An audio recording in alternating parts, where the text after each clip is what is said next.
New York's classic rock, Q1043. Welcome back to Sonstein Sunday. Salvation Army Greater New York Division Major Kevin Stoops. I last talked to you, I think, in the summer when we were about 3 months into the pandemic. First of all, how are you doing? And then we'll check in on the Salvation Army of New York. Yeah, Shelley, thank you for having me today. I'm doing well. I've been remained healthy throughout the pandemic, even in placing myself in some frontline work with helping people, especially with food distribution and other services. Just feel extremely blessed that I've been able to stay healthy throughout this and contribute to helping people. Have you been vaccinated? Not yet. I'm scheduled here. Just my age hit last week. I was eligible with my age. Now it's wide open. If you're, walking on two legs and over 16, you can pretty much get a vaccine. So we'll make an appointment here shortly. Hopefully get into the big center and get it done. And how have things been for the Salvation Army, the Greater New York Division Salvation Army? Yeah, Salvation Army had to do a really quick pivot back last March. Everything went to remote as far as operations, but being an essential service for a community, all 38 of our core community centers went into emergency food distribution mode. And so some of those locations, the food distribution on a day would go from maybe 10 people a day up to 50. Others went from 100 people a day to 300. On our major site in Queens, we saw them go to 500 meals a day because there was a loss of local food pantries who shut down, and then many people came our way. Probably one of the greatest challenges in that was making sure we set up systems that were very safe, grab and go systems for people to just grab their meal and go. Being at a social distance, what a new word that was last March. Now it's in our vocabulary. But also setting up supply lines, making sure that our centers every single day had enough masks, gloves, sanitizer, hand washing stations, and food to give to people. And so grateful that we did not interrupt service at all. And what an increase of service. In a normal year, the Salvation Army provides 3.5 million meals in a given year. During the pandemic, from March till December, we did 7.3 million meals to people. It was pretty incredible, and grateful for all those people that were willing to go right to the front line, continue to volunteer with us, and serve people who are in need. What have you seen of late with things opening up more and with people getting the vaccine? Well, easier, not completely easy, but right. Easier. Are you seeing a let up? Yeah, we actually saw a little bit of let up beginning of February. When that second wave hit in January, we had a rush into service again. And of course, we were thinking, here we go. We're going to have to do this for another year at that heightened level. But when the vaccine started rolling out, I will say it's depending on the location. For some reason, our neighborhoods in Queens especially are still food insecure. There's still a high demand for food assistance from the Salvation Army. Some of our areas in Mid-Hudson, maybe out on the island, less so.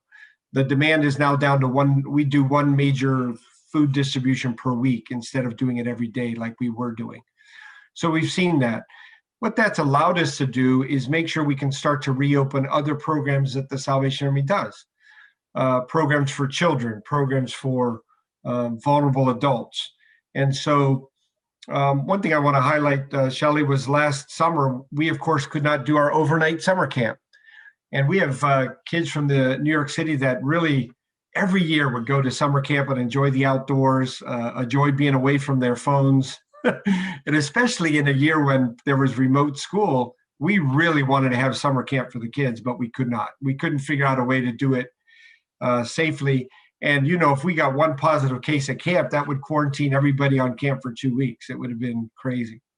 So we We did another flexible thing. We did camp in a box. We sent a box of activities to over 1,000 children in New York City.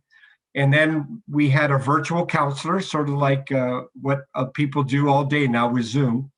And that counselor would lead the kids through various activities, arts and crafts, games, life skill development, even a spiritual lesson on Zoom. And we still did camp and found that was good for 1 year. We don't want to do that again. And so this year we're really looking to utilize the outdoor experience at camp it won't be overnight, but it'll be using the outdoor experience. What are you finding with your shelters? Yeah, our shelters were greatly impacted.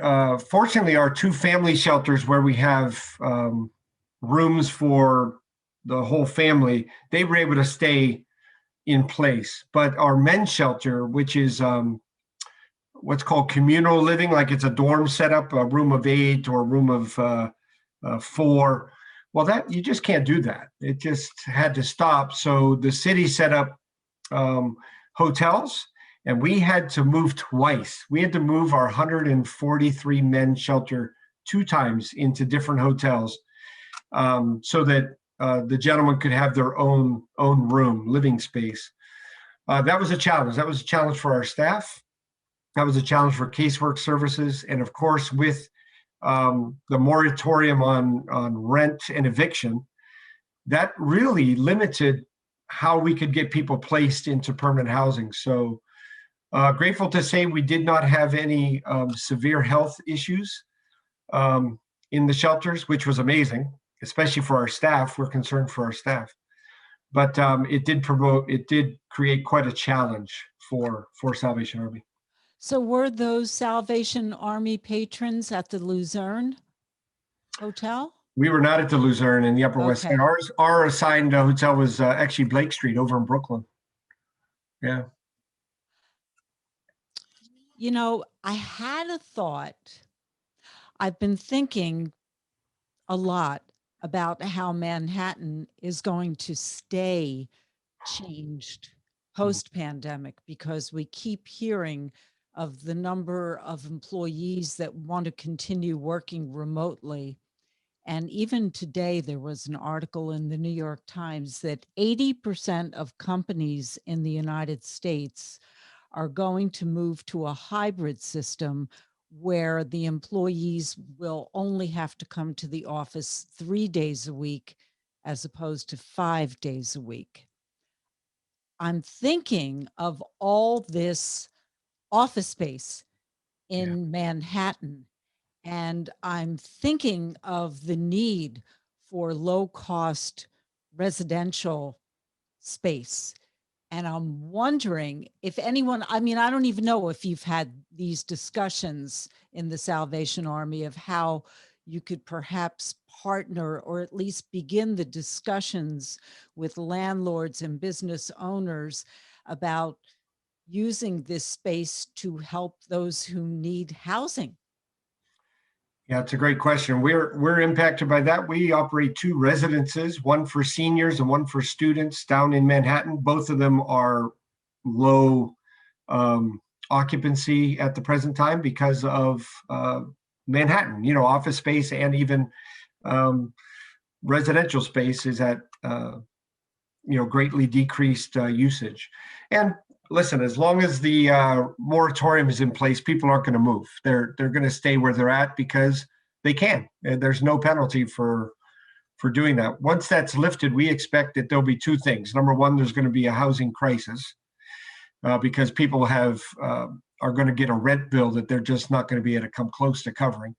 So the Salvation Army is going to be asked quite a bit to help in rent assistance and helping people maybe find another place to stay.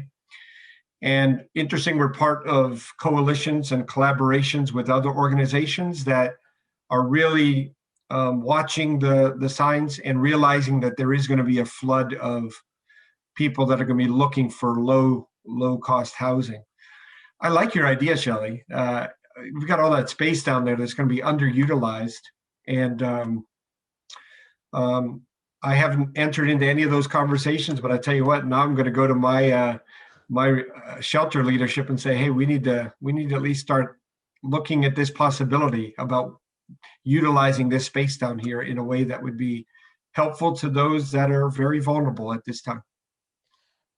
One of the disturbing issues, I mentioned the Luzerne Hotel because that became such a hot point in the neighborhood where people were very upset with homeless being sheltered in that hotel and worried about their neighborhood, the safety of the neighborhood and quality of life. How do you handle those issues? How do you address those issues? Yeah, there's so many factors. It's such a complicated issue because inside of one moment of time, you have people that are experiencing multiple levels of crisis. Number one, they're experiencing a crisis in the fact that they are without a home. Secondly, there are factors that are contributing to that current situation. Number one, there could be a mental illness. Two, there could be an addiction. Three, there could be family crisis that has left them without the resources to provide themselves with a place to stay. So we as a Salvation Army in any of our work with those experiencing homelessness, we always make sure that we have trained and qualified caseworkers available. We try to set up as many support systems as possible so that the person isn't dealing with 4 crises at the same time. They start to find solutions in the other things that are contributing to the crisis of homelessness, and therefore begin to create a plan and a pathway that will provide them with hope and a pathway which will provide them with a home. So two key things there. We want a pathway to provide them with hope, but also a pathway that will provide them with a home. So there's no easy solutions, Shelley, because all of those factors which are contributing to their current situation are daunting, and they take time to address and skill.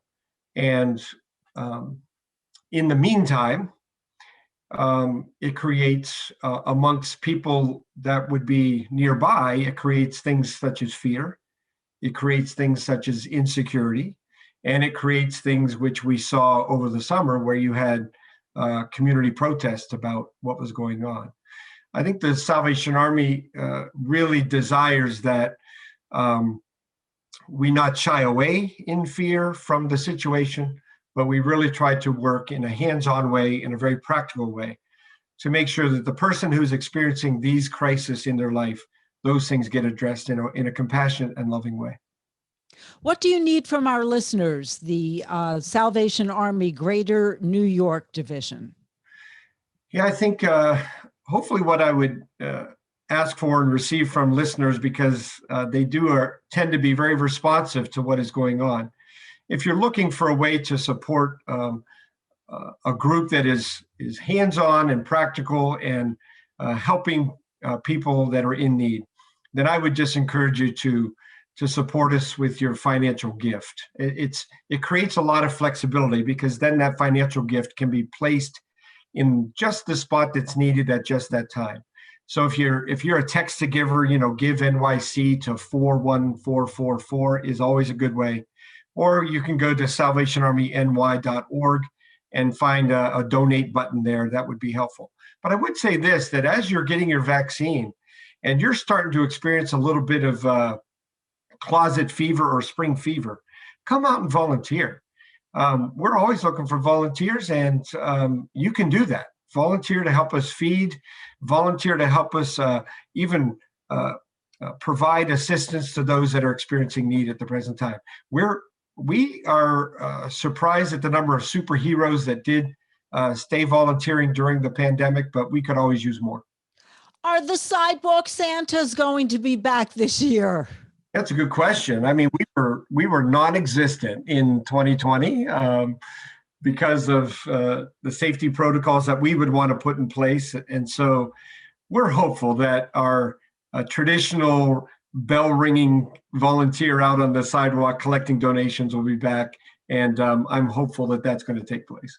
Oh, That'll be wonderful. That'll be such a great site, and I'm sure you'll get the results that you need. If you missed any part of this interview, download the iHeartRadio app. It is free, and my interviews show up as a podcast, Sunstein Sessions, and I will be joining you tomorrow morning on the Jim Kerr Rock and Roll Morning Show, Q104.3. New York's classic rock, Q1043.